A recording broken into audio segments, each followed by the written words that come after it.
últimos dias, você deve ter recebido várias atualizações no mural do Facebook com imagens do desafio da maternidade. A proposta consistia em compartilhar ao menos 3 fotos que demonstrassem como as mulheres que têm filhos se sentem felizes. Quem participava deveria ainda marcar outras mães na postagem para que fizessem o mesmo. Incomodada com a romantização da maternidade, a dona de casa Juliana Reis propôs o desafio da maternidade real, que ela descreveu como dolorosa e cansativa. O post viralizou com mais de 80 mil curtidas em apenas 2 dias. Junto com ele, vieram mensagens de apoio, mas também muitas críticas. Os desafios da maternidade é o tema do Toda Mulher de hoje.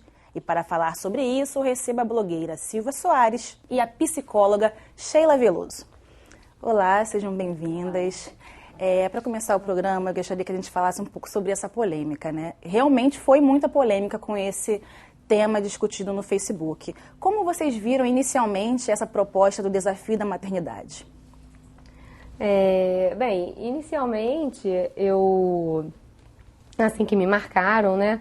Eu não tive essa iniciativa de... Inclusive, inicialmente, eu postei fotos minhas com meu marido dizendo que ele era meu primogênito, né? Fiz até uma gracinha, agradeci a marcação e postei fotos minhas com ele. E depois eu postei uma foto, sim, de nós 3, no primeiro mêsversário do meu filho. E eu tava com muitas olheiras, né? Tava, assim, bem cansada. E escrevi um texto que não era exatamente uma maternidade real, mas era um pouco, assim, não foi uma foto de porta-retrato, eu cheguei a escrever isso no texto, era uma foto que realmente representava o meu cansaço da época, mas a moral do texto era uma moral positiva, assim, isso passa, isso vai passar, se você estiver passando por isso, veja como eu estava, os quilos voltam para o lugar, a maquiagem volta para o rosto, você não precisa se cobrar tanto para ter isso nesse momento. Então eu escolhi me doar ao meu filho e essa é a foto que eu tenho desse período. Foi uma coisa assim, uma maternidade real, mas positiva porque eu já saí do olho do furacão. Então eu consigo hoje enxergar o lado positivo disso. E no seu caso, você também chegou a postar? Postei inclusive 2 vezes, porque eu fui desafiada por 2 pessoas diferentes. Então, quando eu vi, eu pensei que, assim, mães, mulheres como eu, guerreiras que trabalham, que têm seus filhos, que têm sua vida, e que sim, é um desafio, a maternidade é um desafio, porque ela não vem sozinha, né? Nós somos mulheres, nós somos profissionais, nós somos filhas, nós somos irmãs, então a gente desempenha muitos papéis. Então, nós somos guerreiras realmente de fazer adotar essa maternidade de uma forma tão plena. Então, assim, para mim, a gente era guerreira e a gente tinha que postar, sim. Postei muito mais como uma vitória. Assim, olha, temos, sim, as mazelas, mas somos felizes. A minha intenção em postar foi essa. E quando surgiu o desafio da maternidade real, como é que vocês viram essa postagem? O que vocês acharam? Bom, em primeiro lugar, quando eu li, falando especificamente da postagem da Juliana, em primeiro lugar, quando eu li aquilo, eu ria. Eu estava com minha mãe e mãe, olha aqui, mãe, parece muito eu. Você lembra que eu pensava assim, que eu também fiquei assim? Inicialmente eu ria, eu achei graça. Depois eu fui lendo de novo e fui me compadecendo dela, porque realmente é um período muito complicado. Na realidade, algumas coisas ali que ela sentiu eu não senti, como a coisa de odiar ser mãe. Eu acho que como era uma coisa que eu sempre sonhei, embora eu estivesse muito cansada, eu não cheguei a pensar que eu estava odiando ser mãe, ou enfim, ou aquilo tudo, para mim fazia parte, né? Então, eu passei relativamente bem por isso, mas eu fiquei sim muito cansada. Então, ela descrevendo os palpites, a coisa da amamentação, que eu também passei por isso. Então, eu fui tendo uma certa pena dela, assim, eu tive vontade de abraçá-la.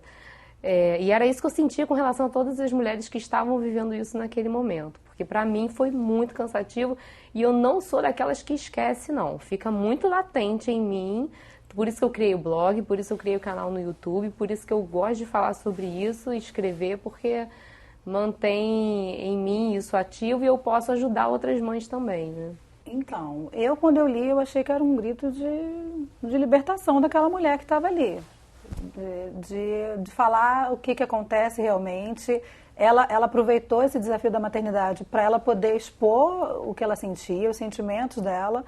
E eu fiquei muito mais compadecida quando eu comecei a ler os comentários sobre ela. e ver como as pessoas são cruéis e como as pessoas julgam. E ali era a visão dela, ela tinha direito, a página é dela, ela escreve o que ela quer, ela estava falando sobre os sentimentos dela. Então, assim, eu achei que para ela ali foi um grito de liberdade. Eu acho que aquilo ali fez com que outras mulheres se identificassem com aquilo e também se sentissem livres para poder falar o lado B da maternidade, né? Que é aquele lado que fica lá atrás escondido, que nem todo mundo fala, e quando fala, isso não é dito numa rede social, isso é dito para um amigo, para um médico, para um familiar, isso não é dito de forma aberta. A Silvia falou de uma questão, né, que na verdade ela postou, que já tinha passado, né, para demonstrar que aquilo ali era um momento que poderia ser superado, mas no caso específico da Juliana é um momento que ela está passando ainda, né, porque o filho dela tem menos de um mês agora, né, então é um pouco mais difícil nesse momento até conseguir se colocar num outro lugar, né, porque você está vivendo aquilo agora, né. O primeiro mês quando o bebê nasce, a nossa impressão como mãe é que aquele primeiro mês ele leva uns 3 meses para acontecer. É tudo muito novo, é muita adaptação, a adaptação da mãe, da casa, da família, do filho, ao ambiente, a tudo. Então, o primeiro mês ele é muito complicado de verdade. E é ali que cai todas as impressões que a gente tinha, as expectativas que a gente tinha, né? Enquanto a mulher está grávida, ela tem as expectativas, ela tem o romance de como vai ser a vida dela com o filho, mas quando aquele bebê está ali, é a vida real. E aí, normalmente, não é como ela imaginou que seria. Isso é uma coisa que eu falo muito, já falei sobre isso no blog. Quem quiser curtir o blog da mãeapegada.blogspot.com.br. Tem também o canal do YouTube Mãe Apegada.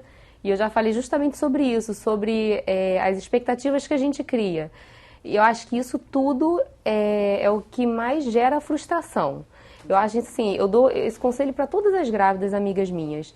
Eu vejo as grávidas comprando muitos livros, eu acho muito interessante, eu li também bastante. Mas assim, saiba que o seu filho não vem com manual, é isso que eu procuro falar para as minhas amigas. Eu também lia livros famosos, livros internacionais, livros de como rotinar, né? Como doutrinar o seu bebê.